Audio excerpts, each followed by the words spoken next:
14 November 2025 জার্মানির বার্লিনের একটি আদালত গুগলকে অনৈতিক বাজার দখলের জন্য 573 মিলিয়ন ইউরো অর্থাৎ প্রায় $666 মিলিয়ন জরিমানা করে। একই কারণে অ্যান্টিট্রাস্ট অ্যাবিউজের জন্য 2017 সালে ইউরোপীয় ইউনিয়ন গুগলকে প্রায় $2.4 বিলিয়ন জরিমানা করেছিল।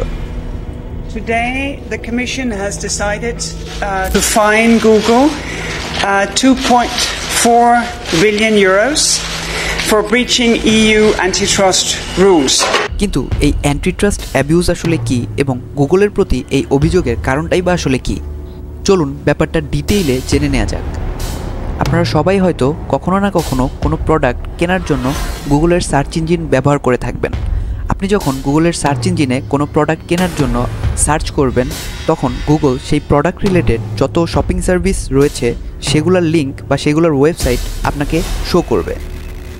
কিন্তু এই ওয়েবসাইটগুলো সার্চের রেজাল্টে আনার জন্য কিছু নিয়ম রয়েছে।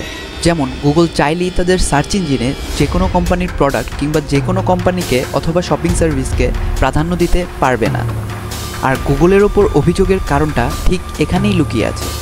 গুগল তার সার্চ ইঞ্জিনে নিজেদের শপিং সার্ভিসকে অন্য প্রতিযোগীদের থেকে অগ্রাধিকার দিয়েছিল। এর অর্থ হচ্ছে যখন কোনো গ্রাহক পণ্য কিনতে গুগল সার্চ ব্যবহার করতেন, তখন গুগল তার নিজের শপিং সাইটের ফলাফলগুলো সার্চ ফলাফলের শীর্ষে দেখাতো, যা অন্য ব্যবসায়ীদের জন্য ছিল অবিচার। এই ধরনের আচরণ বাজারের স্পষ্ট প্রতিযোগিতার নিয়ম ভঙ্গ করে এবং গ্রাহকদের জন্য বিকল্প কমিয়ে দেয়। ফলে গ্রাহকরা শুধু গুগলের যেই শপিং সার্ভিসগুলো আছে সেগুলো থেকেই প্রোডাক্ট কেনাবেচা করে থাকে, যার ফলে অন্যান্য যেই শপিং সার্ভিসগুলো আছে সেগুলো ক্ষতিগ্রস্ত হয় এবং এটা সম্পূর্ণ আইন বিরোধী একটা ব্যাপার।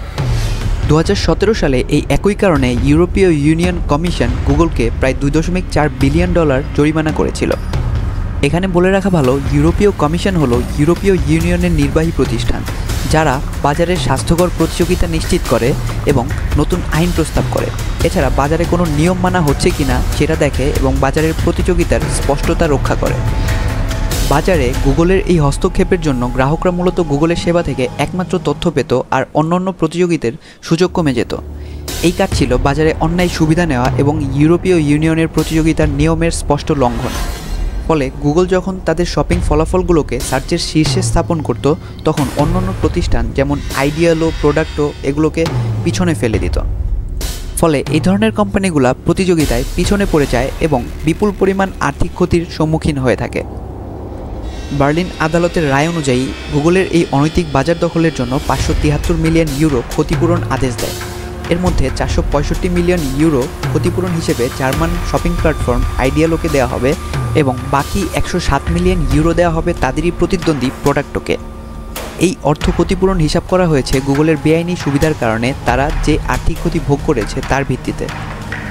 এই হিসাবের পদ্ধতি হলো গুগলের শোষণ না করলে প্রতিদ্বন্দ্বীরা বাজার থেকে কী পরিমাণ আয় পেত সেইটার উপর ভিত্তি করে। আইডিয়ালো এর সিইও ডক্টর আলব্রেক্ট ভন বলেছেন, এটি গুগলের দায়িত্বশীলতার চিহ্ন।